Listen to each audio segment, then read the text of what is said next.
어느 지역에 홍수가 크게 났습니다.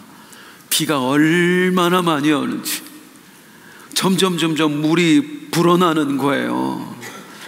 그 집안에 있던 사람이 도저히 집안에서 있다가는 큰일 나겠다 싶어 지붕으로 올라갔습니다. 그런데 웬걸 물이 점점 더 차오르는 거예요. 그 지붕까지 차오르게 생겼어요.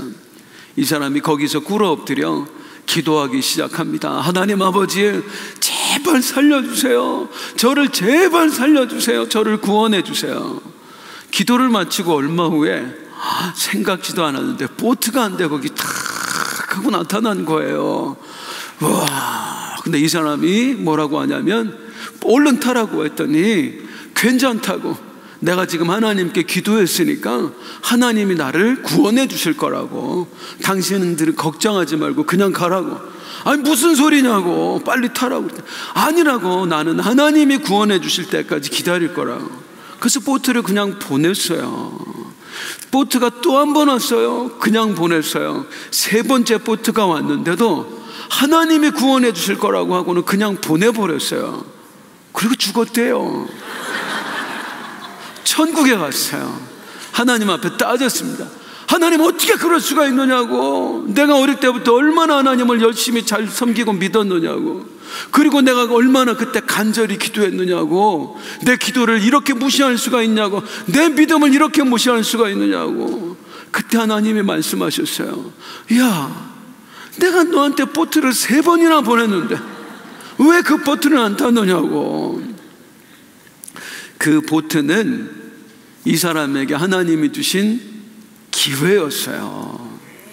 그 사람을 살리려고 하나님이 보내주신 구원의 기회였어요. 그런데 그걸 놓치고 만 거예요. 오늘은 하나님이 주신 기회에 대해서 말씀을 나눠보려고 합니다. 방금 이 이야기로 다시 가보죠. 그 사람이 왜 이 기회를 놓쳤지요? 하나님이 주신 기회가 내가 생각한 방식으로 오지 않았기 때문입니다.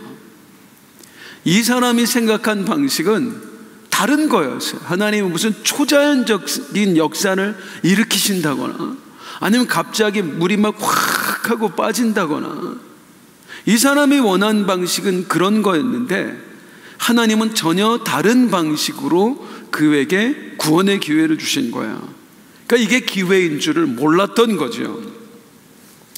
오늘 우리가 주의해야 할 부분이 바로 이것입니다. 하나님의 기회는 늘 우리가 생각하는 방식으로 오지 않는다는 겁니다. 나는 전혀 하나님이 주신 기회라고 생각하지 않았는데 그게 하나님의 기회일 수도 있다는 거예요. 오늘 본문을 통해서 그 이야기를 들어보겠습니다. 먼저 본문의 이야기, 너무나 잘 아시는 이야기입니다. 나아만 장군이 나병을 치료받은 이야기입니다. 성경 이야기 한번 들어볼게요. 이 이야기에서 오늘 우리가 하나님이 어떤 사람들에게 어떤 기회를 주셨고 또 그 기회 앞에 그 사람들은 어떤 반응을 보였는가 말씀을 한번 나눠보려고 합니다. 이스라엘 가까이에 아람이라고 하는 강대국이 있었습니다. 이스라엘보다 훨씬 힘이 센 나라였어요. 이 나라에 나아만이라고 하는 군사령관이 있었습니다. 그는 구국의 영웅이었습니다. 우리나라로 치면 이순신 장군, 강감찬 장군, 그 정도의 인물이었어요. 그런데 이 나아만에게 어느 날 불치병이 찾아왔어요. 피부에 고름이 차고 썩고 그 피부가 문드러지는 거예요. 신경이 죽어가는 거예요. 나병에 걸린 겁니다. 오늘 우리가 말하는 한센병에 걸린 거예요. 그야말로 하늘이 무너지는 심정이었습니다. 아무리 어떤 방법을 써봐도 이 병이 치유가 되지 않는 거예요. 그때 이 집에 이스라엘에서 잡혀온 노예 생활을 하고 있는 어린 여종이 하나 있었어요. 이 여종이 자기 주인이 너무 불쌍한 거예요. 그래서 자기가 모시는 마님에게 이야기를 합니다. 마님, 우리나라에 가면 사마리아라는 곳이 있는데 이 사마리아에 아주 유명한 선지자가 있습니다. 그분은 어떤 병이라도 고칠 수 있습니다. 심지어 죽은 자도 살렸다는 이야기를 제가 들었습니다. 이제 이 이야기를 자기 남편 나아만에게 전해준 거예요. 병 걸린 사람들 지푸라기라도 잡는 심정으로 뭐라도 해보잖아요. 그래서 즉시로 자기 왕에게 찾아갑니다. 왕이시여, 우리 집에 이스라엘에서 잡아온 어린 여종이 있는데 그 아이가 이런 말을 했습니다. 제가 아무래도 이스라엘에 한번 가봐야 될 것 같습니다. 그러니까 왕이 가보라고, 그런 방법 혹시 모르니까 한번 가보라고 해가지고 이스라엘 왕에게 친히 왕이 친서를 써줘요. 편지를 써준 거예요. 그러니까 왕의 편지를 들고 이제 이 나아만 장군이 이스라엘로 간 겁니다. 이스라엘에서 난리가 왔습니다. 적국의 총사령관이 온 거잖아요. 도대체 이 사람이 왜 왔느냐? 아니, 나 왕의 친서를 전해주는데 나병을 고쳐달라는 거예요, 갑자기. 아니, 나병을 어떻게 고쳐줘요? 이스라엘 왕이 하는 얘기, 내가 하나님이냐? 내가 무슨 나병을 고치냐? 필시 이자가 전쟁하려고 우리나라를 칭을 명분을 삼기 위해서 지금 온 거다. 이제 그 소식이 사마리아에 있는 엘리사 선지자에게 들려옵니다. 엘리사 선지자가 왕에게 사람을 보내요. 왕이여, 걱정하지 마시고 그 사람 저한테 보내십시오. 제가 알아서 하겠습니다. 그래서 이제 이 나아만이 엘리사의 집으로 갑니다. 처음에 나아만이 가면은 엘리사가 막 자기를 환영해 줄 줄 알았어요. 극진히 모실 줄 알았어요. 그리고 자기 병을 치료해 줄 줄 알았어요. 근데 나와보지도 않는 거예요. 종을 통해서 말을 전하기를 요단강에 가서 7번 목욕을 하라는 겁니다. 아니, 그 소리를 듣는데 열이 확 변는 거예요. 그럼 뭐야? 내가 나병 걸리게 안 씻어서 걸렸다는 얘기냐? 내가? 그리고 우리나라에 씻을 데가 없어서 지금 내가 이 나라까지 와서 목욕을 해야 되냐? 화가 나가지고 씩씩대면서 돌아갑니다. 어쩌면 가서 이제 군사를 몰고 와서 아예 칠 작정을 했을 것 같아요. 그때 이 나아만을 모시던 그 시종들이 이야기를 합니다. 장군님, 아니 그 선지자가 더한 것이라도 시켰으면 했을 것 아닙니까? 씻는 게 뭐 대수라고. 회복이라도 하시죠. 그냥 회복이라도 하시죠. 그러니까 나아만이 그 얘기를 듣고, 그래, 저 안산의 아무개 목사가 아무 일도 안 하면 아무것도 일어나지 않는다고 그랬는데, 그래 뭐라도 한번 해보자. 그래서 요단강에 들어가요. 7번을 씻고 나왔어요. 그랬더니 어떻게 됐대요? 따라서 하겠습니다. 어린아이 살같이 되었더라. 이 이야기예요. 엘리사가 지금 이게 강남 같은 데서 피부과 차렸으면 엄청났을 것 같아요. 여기서 이제 이 이야기는 끝나지 않습니다. 그 다음 이야기가 있습니다. 나병을 치료받은 나아만이 엘리사 선지자를 찾아갑니다. 그리고 엘리사 선지자에게 말하기를, 성경 말씀 함께 읽겠습니다. 시작. 나아만이 모든 군대와 함께 하나님의 사람에게로 돌아와서 그의 앞에 서서 이르되, 내가 이제 이스라엘 외에는 온 천하에 신이 없는 줄을 아나이다. 청하건대 당신의 종에게서 예물을 받으소서. 멋진 고백이잖아요. 이스라엘 중에 내가 신이 없는 줄 아나이다. 여호와 말고는 신이 없는 줄 아나이다. 그리고 예물을 줬더니 엘리사가 안 받는 거예요. 그러지 않은 말이 7절 한번 읽어볼게요. 시작. 나아만이 이르되, 그러면 청하건대 노새 2마리의 실을 흙을 당신의 종에게 주소서.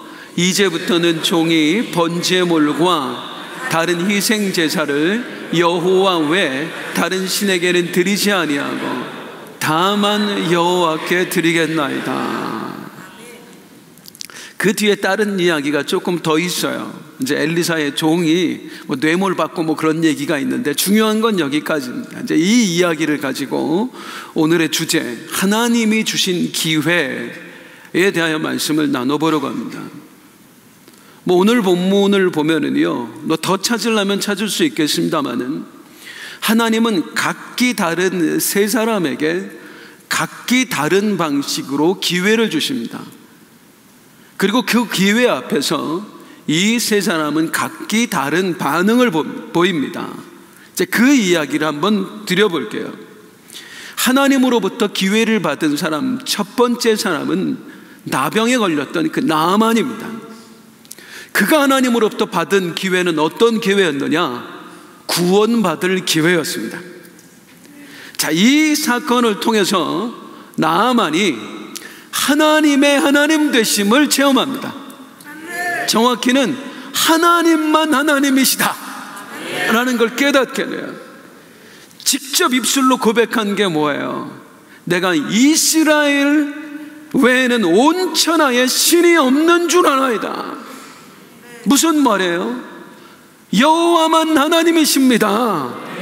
여호와 외에 다른 신은 없습니다 라는 고백이에요. 성도님들, 이건 굉장히 놀라운 고백입니다.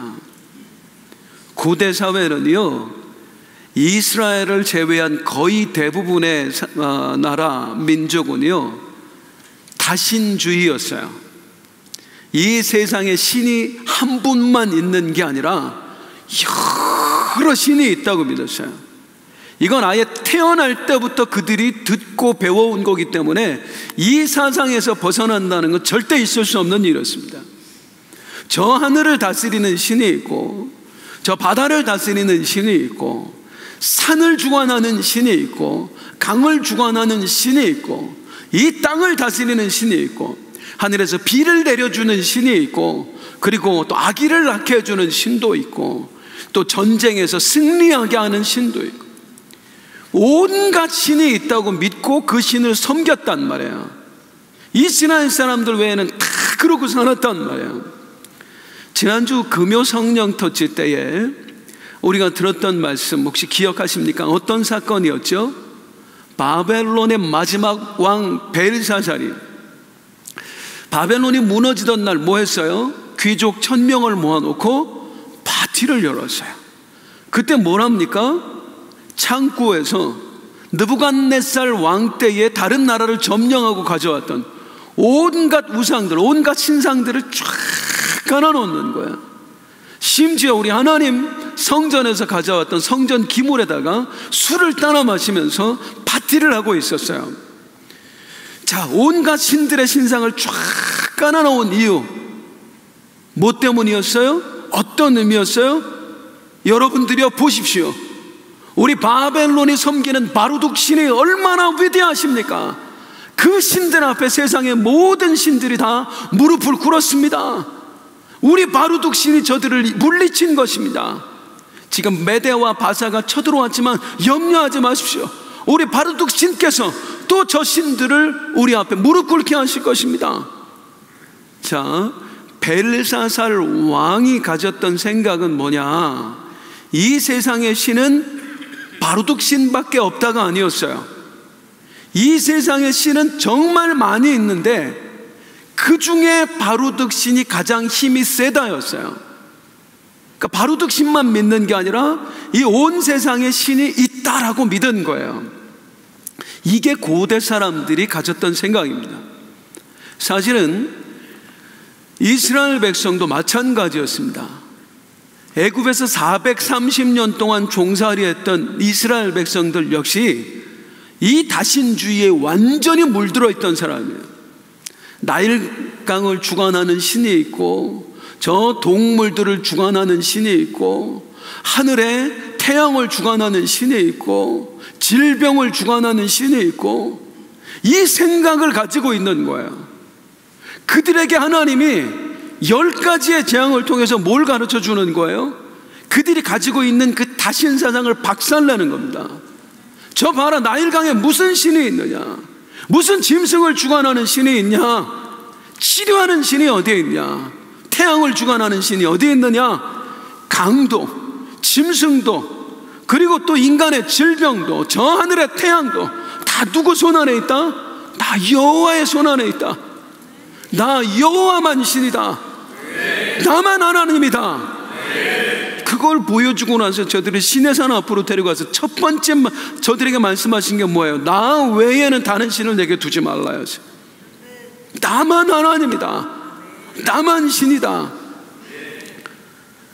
나만은 그걸 모르고 이 세상에 모든 곳에 신이 있다 라고 믿는 사람이었어요. 그 다신주의에 물든 사람이었어요. 그런 그가 어떤 고백을 해요? 여호와만 하나님이십니다. 여호와 외에는 그 어떤 신도 이 세상에 없습니다. 정말 놀라운 고백입니다. 우리가 하나님만 믿으니까 이게 아무것도 아닌 고백인 것처럼 느껴지죠. 그 당시로서는 감히 상상할 수 없는 고백이었어요. 하나님만 하나님이십니다.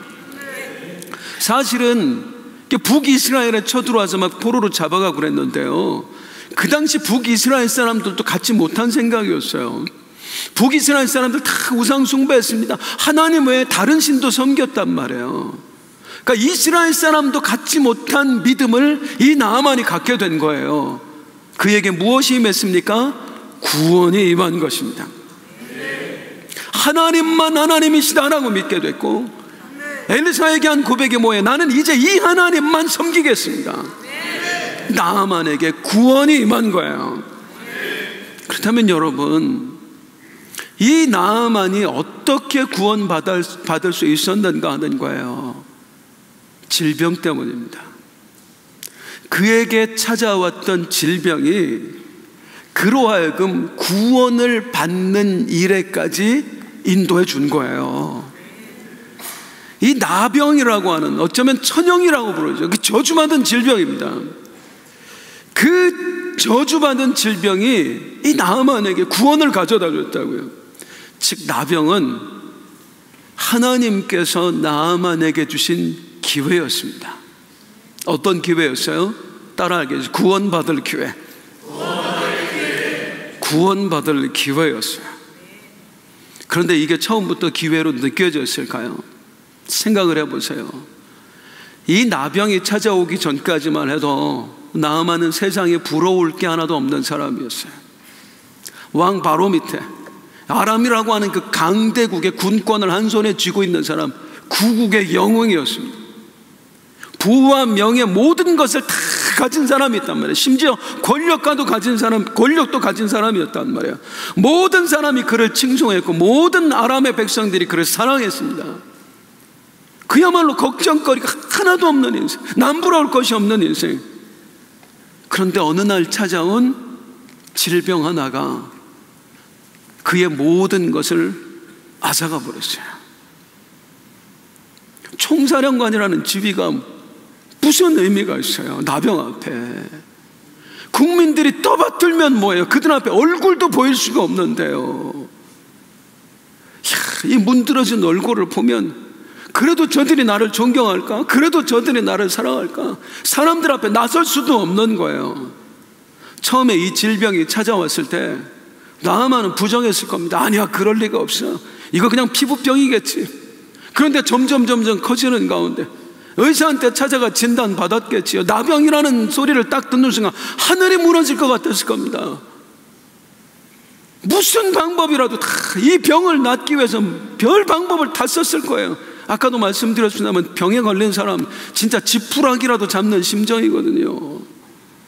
그러니까 부탁드리는데 성도님들, 누가 아프다 그러면 제발 이거 해봐 저거 해봐 그런 거 좀 하지 마세요. 이미 수도 없이 해봤어요. 그 사람은. 제가 몸이 아파봐서 알아요. 뭐 알려줘, 이것도 해보세요 저것도 해보세요. 다 해본 거예요. 제가 몸 아픈 사람은 이미 다 해봐요. 그러니까 몰라서 모르는 게 아니에요. 그 사랑의 마음은 알겠는데 더 힘들어. 다른 사람에게 알려주지 마세요. 그냥 기도만 해주세요. 나만이 이런 방법 저런 방법 안 찾아봤겠어요. 오죽하면 자기 집에 온 그 여자아이, 그것도 종이잖아요. 노예잖아요. 그 아이가 우리나라에 가면 선지자님 계신데 고칠 수 있는데 그 말 한마디 믿고 갔겠어요? 발버둥을 쳤다는 겁니다. 그런데 엘리사를 만나기까지 아무 일도 일어나지 않았어요. 이 질병 앞에 분하지 않았겠어요? 원통하지 않았겠어요? 왜 나한테 이런 질병이 찾아왔을까? 왜 나는 이렇게 이 저주받은 인생인가 하지 않았겠어요? 그런데 이 일을 통해서 나아만이 하나님을 만났다니까요. 이 일을 통해서 하나님만 하나님 되심을 알게 되었다니까요. 그가 하나님만 섬기기로 작정했다니까요. 하나님만 믿게 되었다니까요. 나아만에게 구원이 임한 것입니다. 그러고 보니까요, 나아만에게 찾아온 이 나병이라고 하는 것은 저주가 아니었어요. 하나님이 주신 구원받을 기회였어요. 저희 집 이야기를 한번 해볼게요. 저희가 어떻게 예수를 믿게 되었는가. 저 어릴 때 제 동생이 태어나기 전이었습니다. 저희 아버지가 어느 날 쓰러지셨어요. 병원에서는 3개월도 못 산다는 진단 받았습니다. 동시에 우리 아버지가 사업을 하시던 게 있었는데 사기를 맞았어요. 하루아침에 집도 없이 알거지가 되어서 거리로 나앉게 되었습니다. 그때 저 막 돌진한 지 얼마 안 됐을 때 오갈 데가 없어서 어디로 갔냐면 저희 아버지 먼 친척, 이제 그분이 공간을 하나 내줘서 염소를 키우던 창고, 거기에 저희 아버지하고 엄마하고 저하고 병든 아버지 죽어가고 있는, 그렇게 세 식구가 그 염소 창고로 들어갔어요. 이래봬도 제가 염소 창고 출신이에요. 그리고 이제 시골에서 올라오면서 함께 아버지와 살았던 그 아버지 형제분들 오갈 데 없으니까 다 뿔뿔이 흩어진 거죠. 그야말로 하루아침에 인생이 비참하게 된 거 아닙니까? 그런데 전혀 비참하지 않아요. 왜냐하면 그걸 통해서 우리 아버지가 예수 믿었거든요. 우리 집이 구원을 받을 수 있었거든요. 우리 고모가 예수를 믿었는데 그 전까지만 해도 아무리 우리 아버지한테 복음을 전해도 귓전에도 안 들렸어요. 그런데 사람이 시한부 인생이 되니까 이거 아들 하나 남겨놓고 죽게 생겼잖아요. 그러니 어떻게 해요? 예수 믿어야 돼요, 오빠. 예수님밖에 없어요. 그 말 한마디에 혹시나 싶어서 간 거예요. 그리고 그날 하나님이 만져주셨습니다. 그때 우리 아버지가 예수 믿었고 우리 가정에 구원에 임한 거예요. 물론 그 일로 인해서 참 힘들었습니다. 평생에 우리 아버지는 몸이 아프셨어요. 하나님이 살려는 주셨지만 건강은 어렵지요. 그리고 저희 집 어릴 때부터 이렇게 가난하게 살았어요. 그렇지만 그 모든 상황들을 저희는 저주라고 느끼지 않아요. 우리에게 하나님이 주신 기회였어요. 구원받을 기회. 그것을 통해서 저희 집안에 목사 한 10명 정도 나왔어요. 저희 사촌들까지 포함하면 하나님이 우리에게 기회를 주셨던 거였구나. 구원의 기회를 주셨구나. 축복의 기회를 주셨구나. 그 당시엔 몰랐지요. 얼마나 내가 저주받은 인생처럼 느껴졌겠어요? 나중에야 알게 되는 거예요. 그게 하나님이 주신 기회였다는 사실을 나중에야 알게 되는 것입니다. 나아만에게 나병이라고 하는 질병이 찾아왔습니다. 그것은 그가 구원받을 기회였습니다. 누가 주셨어요? 우리 하나님이 주셨어요. 우리 성경의 이야기에서 두 번째로 등장하는 하나님의 기회를 받은 사람은 누구냐면 바로 나아만에게 우리 고향에 가면 고칠 수 있어요 라고 말했던 그 어린 여종이었습니다. 이 나아만의 어린 여종이 하나님께 받은 기회는 쓰임받을 기회였습니다. 어떤 기회요? 따라할게요. 쓰임받을 기회. 시작. 쓰임받을 기회. 이 아이는 종이었어요. 노예였다 그 말이에요. 이 아이가 어쩌다가 노예가 되었습니까? 2절 말씀 한번 읽어볼게요. 시작. 전에 아람 사람이 떼를 지어 나가서 이스라엘 땅에서 어린 소녀 하나를 사로잡음에 그가 나아만의 아내에게 수정들 잡혀온 거예요. 이 아람 군대가 가서 이 어린아이를 잡아다가 노예로 삼은 거예요. 그렇다는 이야기는 이 아이는 태어날 때부터 노예가 아니었다는 거죠. 그냥 평범한 가정에서 평범하게 자라던 어린아이였어요. 엄마 아빠 있고 그분들에게 사랑받고 그냥 한 집안에 사랑받는 딸이었단 말이에요. 그런데 하루아침에 모든 게 다 변해버렸습니다. 한 집안에 사랑받는 딸에서 누군가의 집에 끌려와서 죽을 고생하며 그들을 섬겨야 되는 노예가 되었어요. 그것도 원수의 나라에. 곰곰이 생각을 해보세요. 그 장면을 떠올려 보세요. 얼마나 서러웠겠어요. 얼마나 무서웠겠어요. 엄마가 얼마나 보고 싶었겠어요. 밤마다 울지 않았겠습니까? 그야말로 비참한 인생 아니에요? 그렇게 체념하며 살던 중에 어느 날 이 소녀가 주인의 사정을 알게 돼요. 자기를 잡아온 주인이 나병에 걸렸다는 거예요. 그 주인이 너무 불쌍한 거예요. 이 마음 먹은 거 보면 아마도 주인이 좀 잘해줬던 것 같아요. 근데 불현듯 드는 생각이 뭐 어릴 때 끌려왔으니까 어릴 때 엄마로부터 무심코 들었던 얘기, 저 사마리아에 가면 아주 유명한 선지자 한 분이 계시단다. 그분은 어떤 병이라도 치료할 수 있단다. 심지어 죽은 사람도 살려냈대. 이 이야기가 떠올라요. 그래서 자기가 섬기는 그 마님에게 이야기해요. 마님, 여차저차해서요 저희 고향에 이런 분이 있는데요 어쩌면 우리 주인님 살릴 수도 있어요. 이 병을 고칠 수도 있어요. 이 이야기가 나아만에게 전해졌습니다. 그리고 나아만이 무엇을 받아요? 구원을 받아요. 즉 나아만의 구원의 역사는 물론 하나님이 주신 겁니다만은 누구로부터 시작된 거예요? 이 여자아이로부터 시작된 거예요. 즉 나아만이라고 하는 한 영혼이 구원받는 데 있어서 이 아이가 쓰임을 받은 거예요. 하나님은 일찌감치 나아만을 구원할 계획을 가지시고 이 아이를 사용하시는 거예요. 그러면 어떤 생각이 들어요? 왜 이런 방법입니까? 나아만은 구원받았다 치고 이 아이의 인생은 뭡니까? 아니 한 사람 구원하시려고 한 사람의 인생을 파멸로 뭡니까? 굳이 이 아이를 종으로 삼으시면서까지 그 영혼을 구원하셔야 됩니까? 이런 생각 들어요? 제가 반복해서 이야기 드립니다만 이거 앞으로도 계속 이야기할 겁니다. 왜냐하면 우리의 머릿속에서 깨어지지 않는 생각이 있어요. 그게 뭐냐? 고통을 오해하는 겁니다. 성도들이 너무나 오해하는 거예요. 어떻게 오해하냐? 모든 고통을 다 하나님이 주셨다고 생각을 하는 거예요.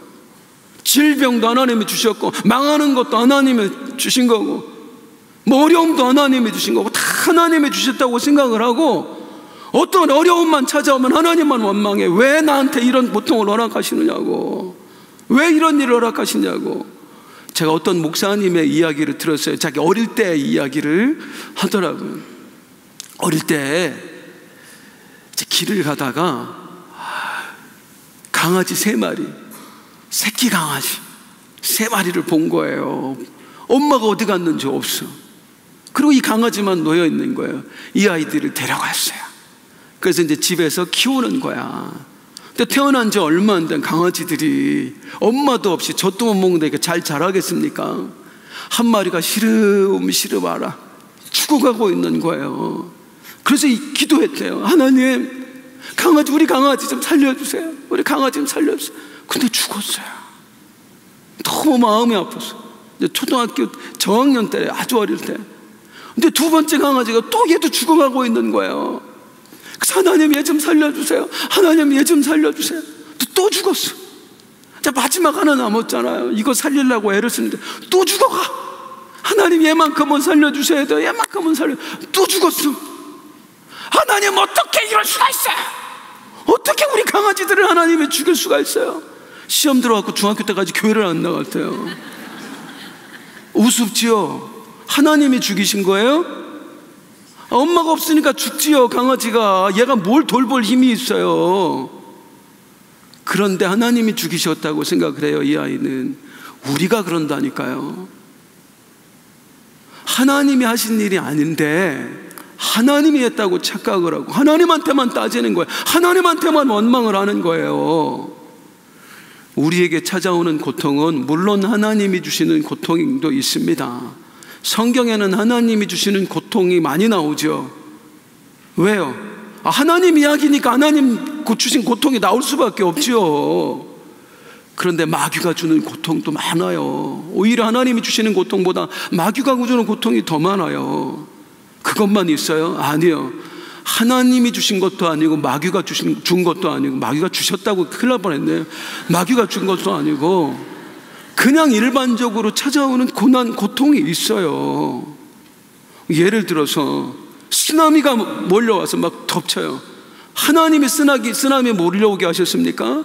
마귀가 쓰나미 몰려오게 했어요? 아니에요. 기후 문제잖아요. 우리가 환경 다 파괴해버려가지고 완전히 그냥 기후가 이상해져 버린 거 아니에요. 그래서 우리가 지금 이렇게 세상 유례 없는 더위를 맛보고 있고, 그냥 갑자기 폭우가 쏟아지고, 그 하나님이 폭우를 주셨느냐고, 마귀가 주셨느냐고. 아니에요. 그냥 일반적으로 생기는 거예요. 질병도 마찬가지입니다. 물론 하나님이 주실 수도 있고 마귀가 줄 수도 있지만 대부분의 질병은 어떻습니까? 병원에서 원인 알려주잖아요. 부모님 중에 혹시 어떤 암병 있는 분 없냐고, 무슨 이런 질환 있는 분 없느냐고. 유전돼서 온 질병도 있고요, 내가 음식 습관이 잘못돼서 온 질병도 있고요. 어딘가에 가서 지금 우리 장로님 쯔쯔가 무시해요. 그렇게 물려와서 생기는 병도 있고, 바이러스가 옮겨와서 생기는 병도 있고, 여러 가지 원인이 있단 말입니다. 이걸 모든 걸 하나님이 주셨다고 생각을 하면 우리가 화살을 엉뚱한 데 돌릴 수밖에 없다니까요. 제가 참 이게 성도님들한테 가끔 듣는 이야기가 뭐냐면, 하나님이 내 병을 고쳐주셨다, 너무 감사하다.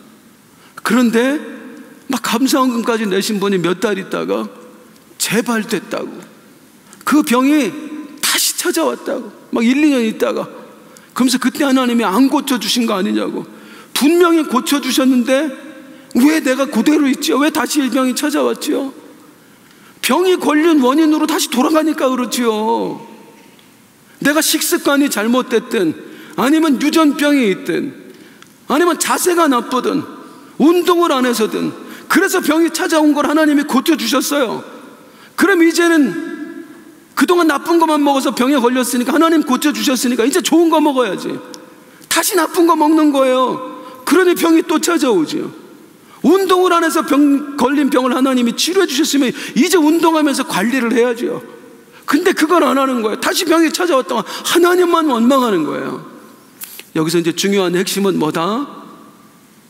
모든 고통, 질병, 고난, 하나님이 주시는 것만 있는 게 아니다.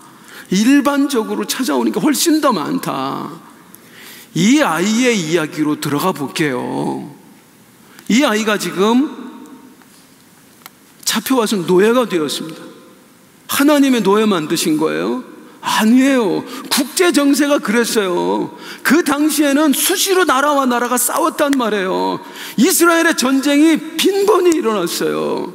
전쟁이 일어나면 어떻습니까? 이긴 나라가 진 나라를 약탈하는 거예요. 그리고 쓸모있는 아이들이고 사람이고 데려다가 노예로 삼는 거예요.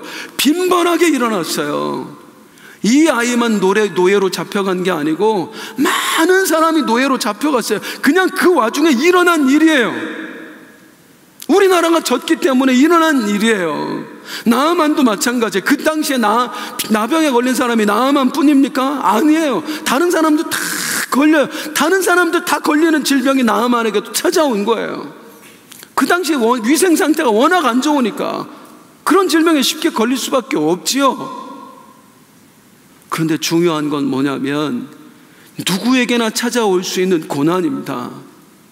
다른 사람도 노예가 됐듯이 나도 노예가 됐고, 다른 사람도 나병에 걸렸듯이 나도 나병에 걸린 거예요. 그런데 유독 나에게만 하나님이 개입하신다는 겁니다. 다른 아이들도 노예가 되었고 나도 노예가 되었는데 그 아이들에게만 아니라 하나님이 나에게 기회를 주신다는 거예요. 다른 사람도 나병에 걸리고 나도 나병에 걸렸는데 그들에게는 하나님이 역사하지 않는 하나님이 나에게는 역사하셔서 기회를 주신다는 거예요. 이 아이에게 그냥 어쩌면 이게 노예 생활로 끝나버릴 수 있는 비참한 인생에게 하나님께서 쓰임받을 기회를 주시는 거예요. 나아만이라고 하는 한 사람을 살릴 수 있는 구원받게 하는 기회를 주시는 거예요. 다시 이 이야기로 한번 돌아가 보지요. 나아만이 구원받았습니다. 나아만 한 사람 구원받은 걸로 끝났을까요? 나아만이 나병 치료받은 거 그 가족들 다 봤잖아요. 이 나아만에게 속한 사람이 얼마나 많아요. 그 집안 식구들, 종들 뿐만 아니라 친척들, 그리고 또 누구들이 있어요? 자기 부하들. 우리 주인이, 우리 장군님이 나병에 걸린 거 다 보고 알았는데 이스라엘의 하나님이 치료하셨다는 거예요. 그리고 그 주인이 매일 그 하나님께 예배하는 거예요. 얼마나 많은 사람들이 함께 구원을 받을 수 있었겠습니까? 그뿐입니까? 이 아이가 지금 왜 잡혀왔어요? 아람이 쳐들어왔기 때문이에요. 그 당시 아람은요 수시로 북이스라엘을 쳐들어와서 공격을 했어요. 나아만이 거기에 최선봉에 섰던 사람이에요. 이 아이를 잡아온 사람도 나아만 장군이었어요. 그런데 그 나아만이 구원을 받았어요. 하나님을 알게 되었습니다. 하나님만 하나님이시라는 사실을 알게 되었습니다. 그리고 그 하나님을 믿게 되었습니다. 이 나아만이 어떻게 했겠어요? 그걸 알고도 하나님이 세우신 나라를 쳐들어갔겠어요? 그럴 리가 있습니까? 성경에는 나오지 않지만 상상해도 충분히 우리가 예상할 수 있지 않습니까? 왕이 이스라엘을 쳐들어가면 그걸 말리고, 행여나 약탈을 하려고 하면 그걸 말리고, 그리고 또 누구를 노예로 잡아오는 일 더 이상 못하게 하고, 이 아이 하나로 인해서 일어난 일이에요. 나아만도 구원받았고, 나아만뿐만이 아니라 나아만에 관련된 많은 사람도 구원을 받았고, 내 나라도 살린 거예요. 내 민족도 살린 거예요. 어쩌면 이 아이 외에 수십 년 동안, 수백 년 동안 아람으로 끌려가는 노예들은 더 이상 없었을 거예요. 하나님이 그 일에 나를 사용하셨다. 이게 왜 중요합니까? 지난주에도 말씀드렸습니다마는 우리는 어느 날 하나님 앞에 언젠가 서게 된단 말이에요. 그때 하나님은 내 인생을 결산하십니다. 매네 대결, 매네 나의 살아온 날들을 수를 세신다. 네가 어떻게 살았는가? 내가 살아온 행동들을 하나님이 대결 달아보신다. 그리고 내가 어떻게 행동했는지에 따라, 어떻게 살아왔는지에 따라서 하나님이 심판하신다고요.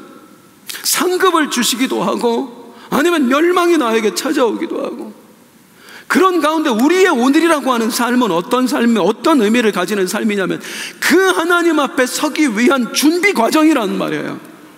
내가 오늘 하루를 어떻게 살아내느냐 따라해서 그 주님 만나는 그 순간이 나에게 영광이 될 수도 있고 아니면 비참한 날이 될 수도 있는 것입니다.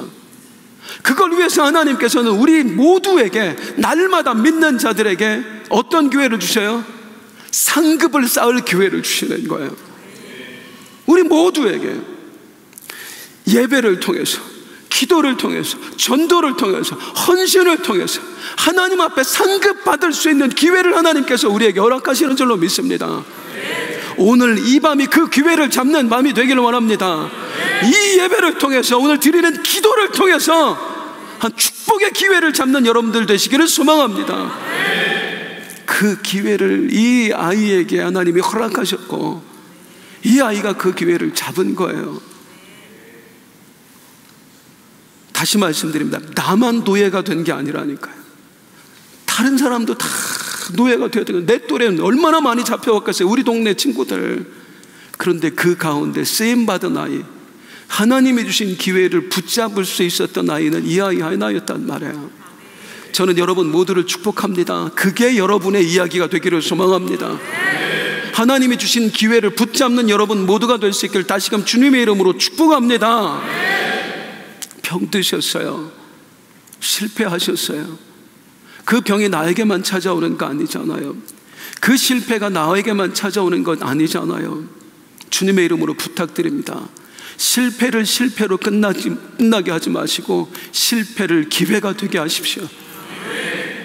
질병을 질병으로만 끝나게 하지 마시고 질병을 기회가 되게 하십시오.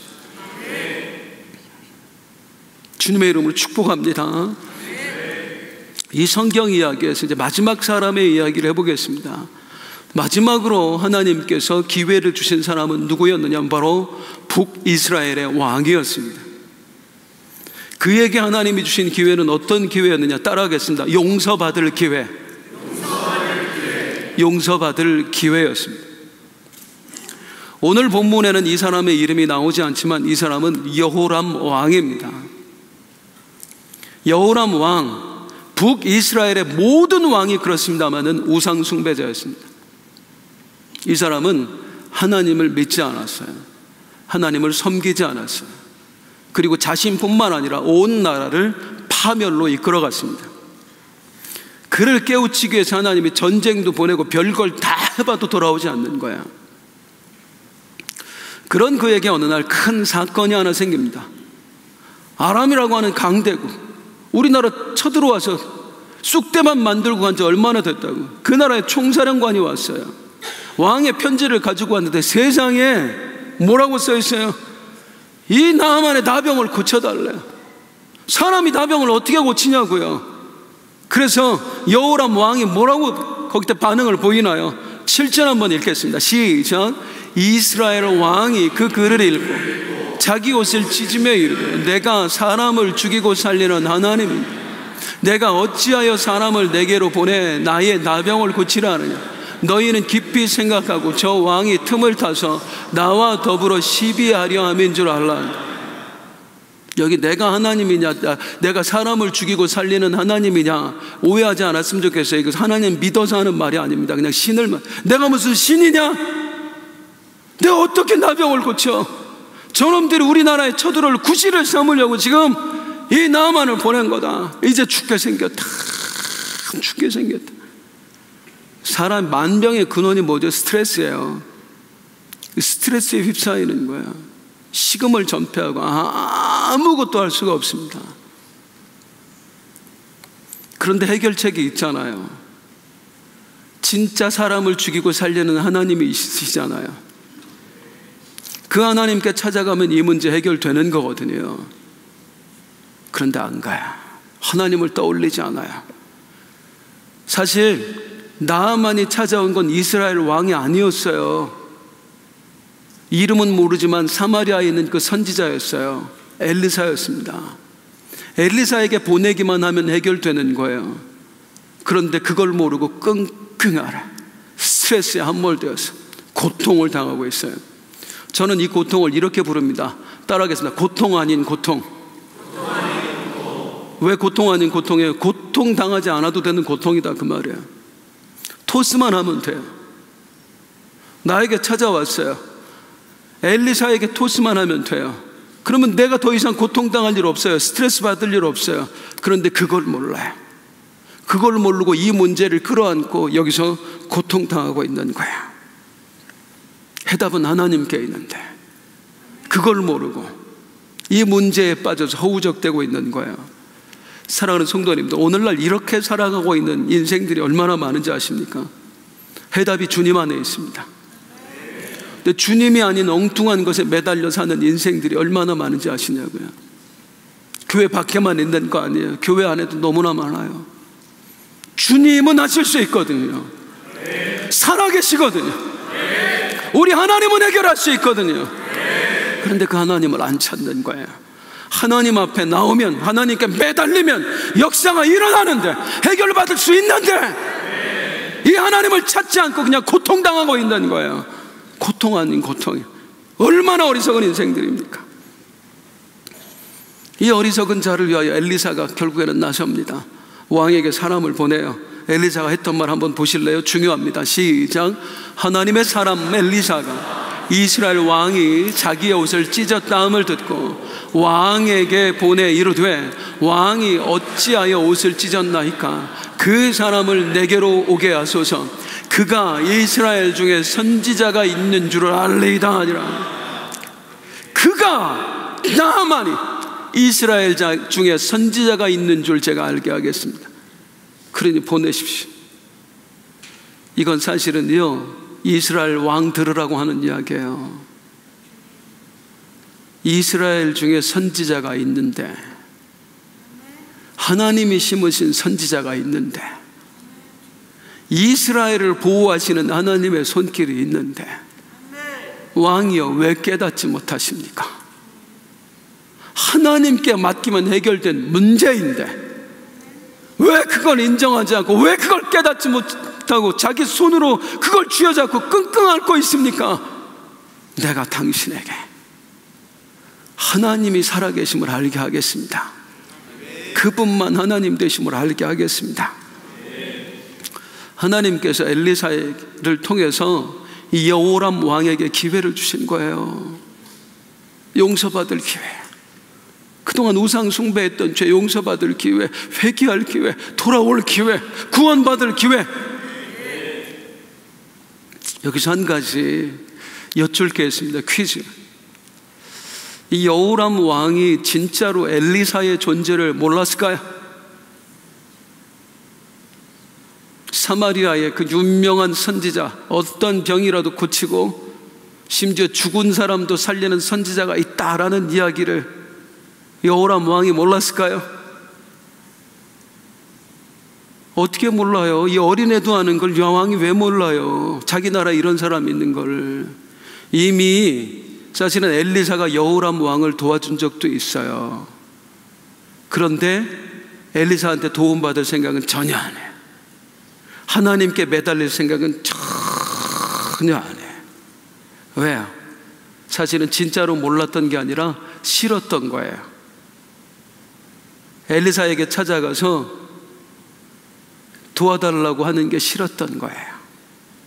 우리 하나님 앞에 가서 사실은 내가 죄인이었습니다. 하나님만 하나님이신데 내가 그걸 인정하지 않았습니다. 나를 용서해 주세요. 그리고 나 좀 제발 도와주세요. 이렇게 하기가 싫었던 거예요. 내가 그래도 왕인데 내가 어찌 그 앞에 가서 무릎 꿇구나. 내가 어떻게. 이게 우스워 보이지만요, 신앙생활 이렇게 하는 사람 정말 많다니까요. 신앙생활 하나님 믿는데요, 그런데 예배는 드리기 싫대요. 말이나 돼요. 하나님의 능력은 믿는데요, 근데 기도는 하기 싫대요. 하나님이 복 주시는 건 믿는데요, 그런데 하나님께 헌신하기는 싫대요. 같은 거 아니에요? 얼마든지 엘리사에게 가면 문제를 해결할 수 있을 걸 알면서도 스스로 눈을 감고 있어요. 스스로 귀를 닫고 있어요. 마음을 닫고 있어요. 그리고 혼자 이 문제를 끌어안고 고통당하고 있어요. 끝내 여호람 왕은 하나님이 주신 기회를 놓쳐버리고 맙니다. 하나님은 기대했을 거예요. 이 왕을 통해서 북이스라엘에게 우상 숭배에 빠진 사람들을 구원하고 싶으실 거예요. 근데 그 기회를 놓쳐버리는 거예요. 나만 죽는 게 아니라 내 나라 백성들, 내 신하들 다 죽게 만들었다고요. 다 지옥 가게 만들었다고요. 이게 여호람의 어리석음이에요. 안타까움이에요. 사랑하는 성도님들, 하나님은 우리에게 정말 많은 기회를 주십니다.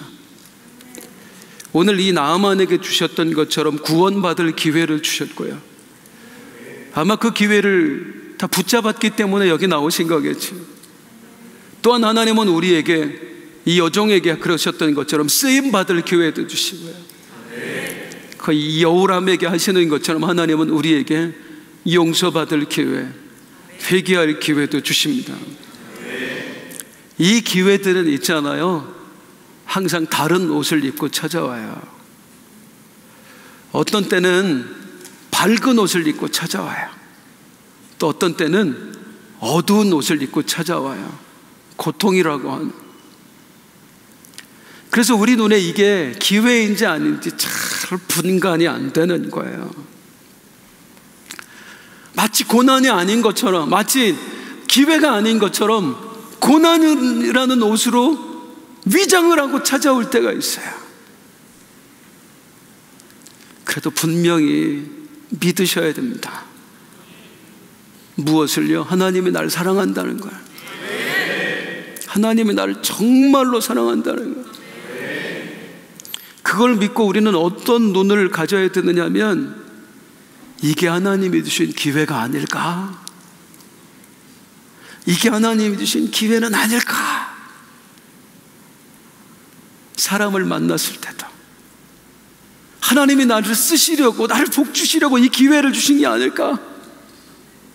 고난 앞에서도 하나님이 나에게 더 큰 믿음 주시려고, 하나님이 우리 가정에 더 큰 역사를 이루시려고 기회를 주신 건 아닐까? 그게 기회인지 아닌지는 몰라요. 그건 하나님만 아시지요. 그래서 우리는 늘 깨어 있어야 됩니다. 기회만 붙잡을 필요는 없어요. 모든 걸 기회로 생각하면 기회가 돼요. 사랑하는 성도님들, 여러분은 과거에 어떤 고통을 겪으셨습니까? 곰곰이 생각해 보세요. 기회 아니었어요. 그 고통이 있었기 때문에 오늘이라고 하는 내가 만들어진 거 아니에요. 이 신앙이 만들어진 거 아니에요. 그렇다면 또한 믿으시기 바랍니다. 지금 내 삶에도 하나님은 끊임없이 기회를 주고 계십니다. 믿음의 눈으로 그 기회를 발견하고, 또 하나님 주시는 은혜로 그 기회를 붙잡을 수 있는 우리 사랑하는 주님의 자녀분들 되시길 주의 이름으로 축복합니다. 축복합니다. 우리 일어나서 함께 찬송할게요. 내게 허락하신 시련을 통해.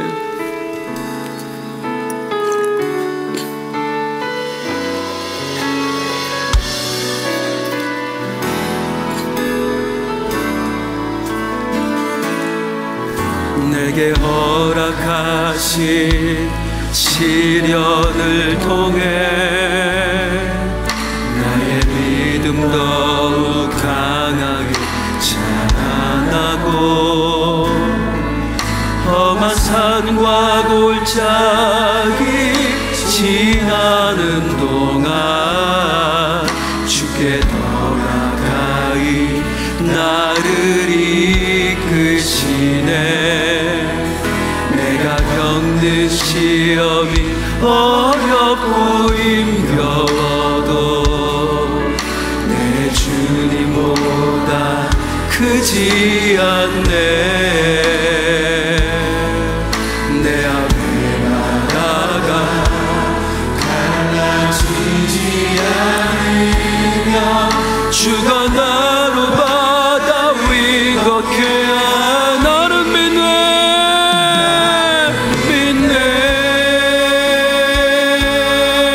주의 능력으로 내 삶 새롭게 되리. 나는 믿네. 주의 능력으로 담대히 나가리라. 주와 함께 싸워 승리하리라.